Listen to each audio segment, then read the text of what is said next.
क्या वाक़ई ऐसा कोई पात्र आपको मिला था, जिनकी कहानियाँ आपने लिखी हैं या 2-3 पात्रों की कहानियाँ मिलाकर एक कहानी सृजित की है? और मैं जो बात कह रहा हूँ, क्या वाक़ई उस समाज में अभी भी ऐसा है स्थिति, ये स्थिति है खासी समाज में? बिल्कुल, जयप्रकाश जी, सबसे पहले मैं आपकी पहली बात का जवाब देती हूँ। मेरी कोई भी कहानी किसी एक व्यक्ति पे नहीं होती, हमेशा कोलाज होती है। क्योंकि कोलाज बनाकर ही एक आप एक संपूर्ण चरित्र बना पाते हैं। तो निश्चित तौर पे इसमें 2 ऐसे पात्र हैं जिनके जीवन की ये कथा हो सकती है, थोड़ी कल्पना है। तो अंशु के एक सीनियर हुए थे जिन्होंने एक खासी लड़की से शादी की थी।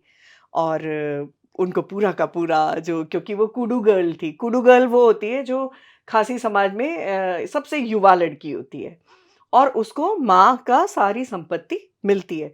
लेकिन मैंने इसमें ये भी ज़िक्र किया कि जब भी संपत्ति मिलती है उसके साथ कर्तव्य भी मिलते हैं। अगर आप देखें कि पितृसत्ता में भी बेटे को अगर संपत्ति मिलती है तो उसको कर्तव्य भी मिलते हैं। अब वो बात अलग है कि वो कितना निभाता है। ऐसा ही खासी समाज में है, अगर कूडू लड़की है और छोटी बेटी, तो उसको बाकी सारे क्लैन को, पूरे वंश को सँभाल के एक साथ रख के चलना है। कोई भी पार्टी करेगी, कोई भी व्यवस्था होगी, कोई भी विवाह होगा, तो कूडू लड़की की ज़िम्मेदारी होगी कि आर्थिक और बाकी जो सामाजिक ज़िम्मेदारियाँ हैं, वो निभाए। तो एक तो इसमें अंशु के एक बॉस रहे हैं वो थे। और हमारे यहाँ फ़ौज में एक अलिखित नियम है कि जब भी आप चीफ़ बनते हैं या चीफ़ बनने की कामना और उस रेस में हैं, आपका विवाहित होना ज़रूरी है। क्योंकि आप प्रोटोकॉल के लिए जाते हैं, आप सामने किसी देश के किसी मुखिया से मिलते हैं, उनकी पत्नी है, तो आपके साथ भी पत्नी हो, तो बात सुंदर और आसान हो जाती है। हालाँकि अलिखित है, लिखित नियम नहीं है। तो वो 2 चीज़ें मैंने इसमें एक सही तरीके से ली थी। और क्योंकि मैं एयरफ़ोर्स में रहते हुए बहुत सारी एयरफ़ोर्स की चीज़ें नहीं लिख सकती थी, लेकिन बाहर आकर मुझे लगा कि कुछ सुंदर चीज़ें, कुछ अच्छी चीज़ें जो एयरफ़ोर्स की रही हैं, वो मैं इसमें लाऊँ।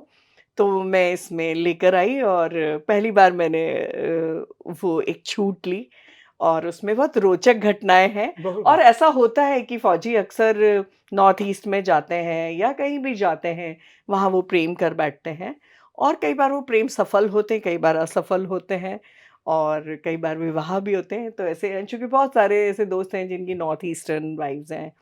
और बहुत, और उन लड़कियों से जब भी मिलो तो वो बिल्कुल नॉन जजमेंटल होती हैं और बहुत खुले दिमाग की लड़कियाँ होती हैं और उनसे बात करना आपको हमेशा अच्छा लगता है।